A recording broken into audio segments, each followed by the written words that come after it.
عرفے کی اس لیے بیان کر رہا ہوں کہ ہمارے بزرگوں نے ہندوستان میں تقسیم سے پہلے بہت ساری روش ایسی قائم کی جس پر چلنا فائدہ مند کل بھی تھا اور آج بھی ہے. میں تنقید کرنے والوں میں نہیں ہوں، میں راستہ سمجھنے والوں میں ہوں، سمجھنے والوں میں. صلوات پڑھے محمد و آل محمد. سمجھنے والوں. ہمارے آپ کے بزرگوں نے جو عرفے کا نام دیا،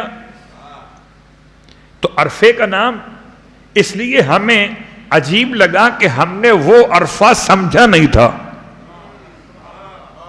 اگر وہ عرفہ سمجھا ہوا ہوتا تو اس عرفے کو سمجھ لیتے کہ وہ عرفہ ہے اپنی ذات کی پہچان، یہ عرفہ ہے اپنے مرحوم کی پہچان. تو یہ بھی مناؤ، وہ بھی مناؤ. اس کے منانے میں کوئی آداب، کوئی احکامات نہیں ہیں. یہ جیسے آل محمد چاہتے ہو مرحوم کو یاد کرنا ویسے مناؤ. اور چونکہ تفصیل کا وقت اتنا نہیں ہوتا ان مجالس میں، خالی ایک اشارہ مکمل کر رہا ہوں. قبرستان جانے کے آداب، نیمہ شعبان، یہ ہم نے برادران سے لیا ہے. صلوات پڑھے محمد والے.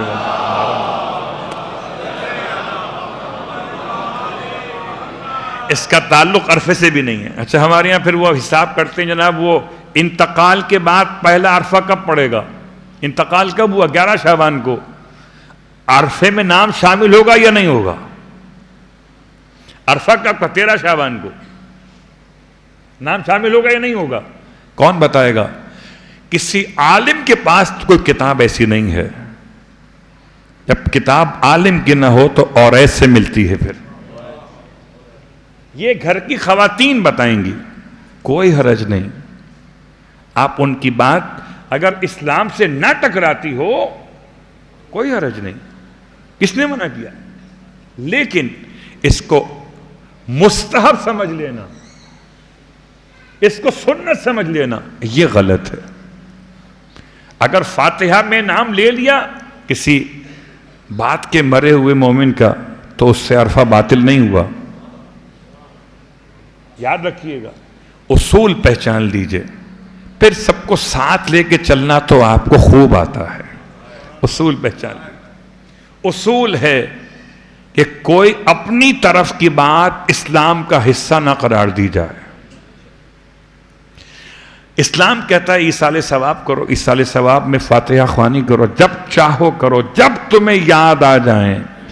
میں کہتا ہوں روز عرفہ کرو، ہر نماز کے بعد فاتحہ پڑھو، ابا کی اماں کی سب کی، ہو جائے گا عرفہ. ہر نماز کے بعد پڑھ لو، عرفہ ہو جائے گا. سال میں ایک دن انتظام کرتے ہو کوئی حرج نہیں. لیکن اس عرفے کا تعلق، نیمہ شعبان کا تعلق قبرستان سے نہیں ہے اور نہ جناب امیر حمزہ سے ہے. حضرت امیر حمزہ کی شہادت شوال میں ہے، شعبان میں نہیں. تو جتنا حلوہ بنائیے گا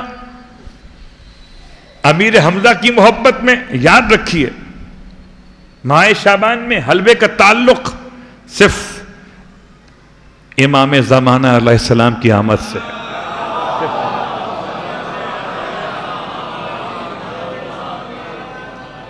اتنا حلوہ کھلاؤ سب کو کہ جلوہ سمجھ میں آ جائے. اتنا حلوہ کھلاؤ. بات واضح ہو رہی ہے. تو عرفہ اور نیمہ شعبان ملاتے ہوئے، عرفہ شعبان کے نیمہ سے 2 دن پہلے مرحومین کی یاد کا نام کر سکتے ہیں، کوئی حرج نہیں. لیکن اس میں کوئی احکامات نہیں ہیں. یہ لیٹ بھی ہو سکتا ہے، ارلی بھی ہو سکتا ہے. 10 نام، 20 نام، 40 نام. اب مجھے اپنے ابا مرحوم کی بات یاد ہے. پراٹھے بنتے تھے گھر میں، پراٹھے گن کے بنتے تھے کہ 14 بنیں گے، 15 بنیں گے، اور ہر پراٹھے پہ حلوہ اور ایک کباب.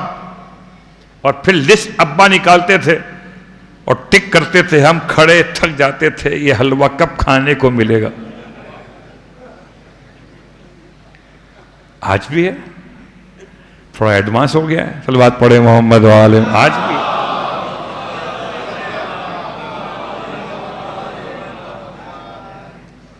اس میں کوئی عیب نہیں ہے، تھوڑی سی وضاحت ہے. خدا میرے ابا کے درجات کو بلند کرے. میں اب کہتا ہوں کہ اگر وہ 14 کے نام ایک ساتھ لے کر اور 14 مرتبہ فاتحہ پڑھ لیتے تو 14 ملٹیپلائی بائی 14 ہو جاتا. ورنہ اب ایک کے ساتھ، پھر اگلا نام اس کے لیے ایک، پھر اگلا نام اس کے لیے ایک.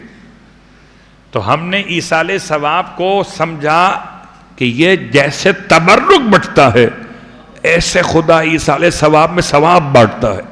تبرک تقسیم ہوتا ہے، ثواب ضرب ہوتا ہے.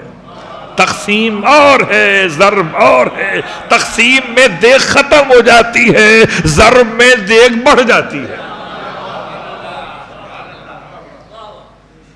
ہم کرتے چلے جائیں گے، لیکن یاد رکھیے بہت اچھی بات ہے، اللہم اغفر للمؤمنین والمؤمنات والمسلمین والمسلمات، یہ عرفہ ہے. الاحیاء منہم والاموات، یہ عرفہ ہے. اپنے گزرے ہوئے، بھولے بسرے ہوئے ان افراد کی یاد منانا اسلام میں بری بات تو نہیں.